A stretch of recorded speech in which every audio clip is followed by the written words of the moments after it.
Hi எல்லாருக்கும் good morning. எல்லாரும் எப்படி இருக்கீங்க? நான் வந்து 2 நாளாக வீடியோ போடலை.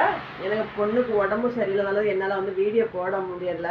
இன்றைக்கி உடம்பு சரியாயிடுச்சு. அவள் ஸ்கூலுக்கும் போயிட்டா. அதனால தான் சரி வீடியோ போடலான்னு சொல்லிட்டு நான் வீடியோக்கு மீன் வாங்கிட்டு வந்திருக்கேன். என்ன மீனுன்னு பார்க்கலாம் வாங்க. இது வந்து சூரை. ஆனால் எங்கள் ஊரில் இது வந்து பொள்ளல்னு தான் சொல்லுவோம். சூரைனா பெருசாக இருக்கும், டேஸ்ட்டாக இருக்கும். இது வந்து பொள்ளல் வந்து இதில் மேக்ஸிமம் நிறைய கருப்பாக தான் இருக்கும். அந்த கருப்பு வந்து எனக்கு பிடிக்கவே செய்யாது.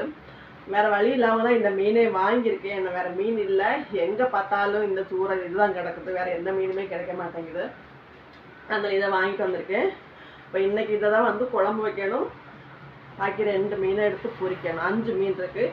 அதில் 3 மீனை குழம்பு வைக்கணும், 2 மீனை எடுத்து பொரிக்கணும். இன்னைக்கு இவ்வளோதாங்க. வீடியோ பிடிச்சிருந்தா லைக் பண்ணுங்கள், ஃபாலோ பண்ணாதவங்க ஃபாலோ பண்ணுங்கள். ஆனந்தி கேகே சேனலை சப்போர்ட் பண்ணுங்கள். அப்படி லைக் பண்ணுங்கள், ஷேர் பண்ணுங்கள், ஃபாலோ பண்ணுங்கள். பாய்.